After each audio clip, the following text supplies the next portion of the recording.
Well, Ten's original hit show, Thank God You're Here, has certainly put the theatre sport of improvisation well and truly on the map.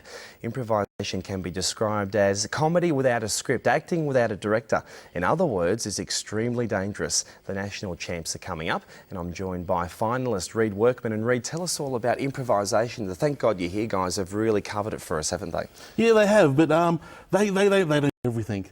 The most important thing about improvisation, though, is to say yes to everything. Every time someone says something to you, you go, yes, that is the greatest idea I've ever heard.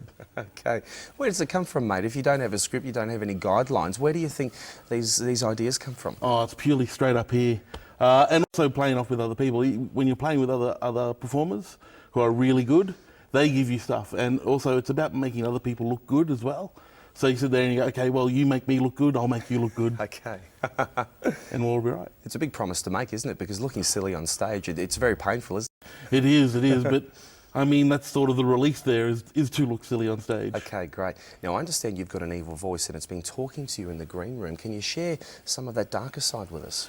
Well, I mean, I was just out the back and I was just pacing back and round and things like, eat the food! Sorry, I was just... So yeah, I was just sitting out there and doing all this other, eat it! Sorry. Yeah, and it was all really interesting, and but you know, you get those things. Lick your finger. Sorry, Tony. But yeah, so I was.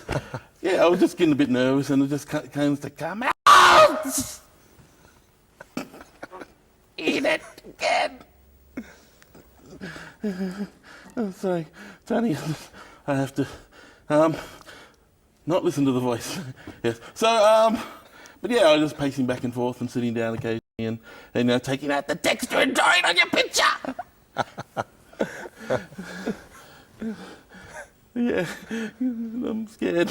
You are? So this evil part of you, you've got little control over it, it seems? No, it just comes out at the most inappropriate time. Okay. Sitting there doing classes and it comes out and I have to leg my legs.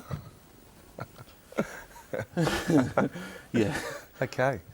Well, there you go. So a bit of improvising there. I mean, you're making out that you're acting there, but is that a real part of your life? Is that something that you're trying to shield from the public? No. No. I mean, yes. Okay. I have to say yes to everything, don't I? All right. Tell me, how do you judge improvising? I mean, of course, it's all about comedy, but what other parameters are judges looking at? They look at things like what we call narrative, so how a story has a beginning, a middle, and end, and also technique, because a lot of the games that we play do have rules. So things like a game called Alphabet, where everything has to start with a letter of the alphabet. And if someone's going, hello, how are you, be there soon, see you later, all that sort of stuff, and you've got to make sure that that's essentially what you're judging, if you stick to the rules exactly right. What about comedy that goes below the belt? It's very easy in conversation or on stage, possibly, as we see with stand-up comedians, to get really below the belt and try to get laughs that way. Are there any rules on that in improvising? It depends on where you go, which troupe you're talking to. Some troupes have got anything goes policy, whereas some places have no swearing because you don't know who the audience are going to be.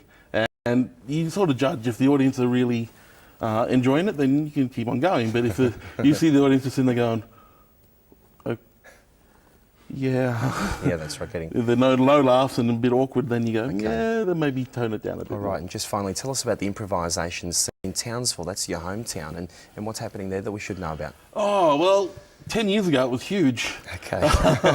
And that's where I started 10 years ago up in Townsville. But nowadays, I'm not sure. I think the La Luna Theatre, where I started with, is still doing little bits and pieces. Okay, terrific. National champs coming up. You must be excited. How do you rate your chances? Oh, somewhere between here and there. Okay. Well, good on you, mate. Good luck with the evil voice. It sounds very disturbing. I'll let the evil voice in yourself take the grapes away, if you like, so you can have a little bit of a snack. Okay. Reid Workman, thanks for joining us today.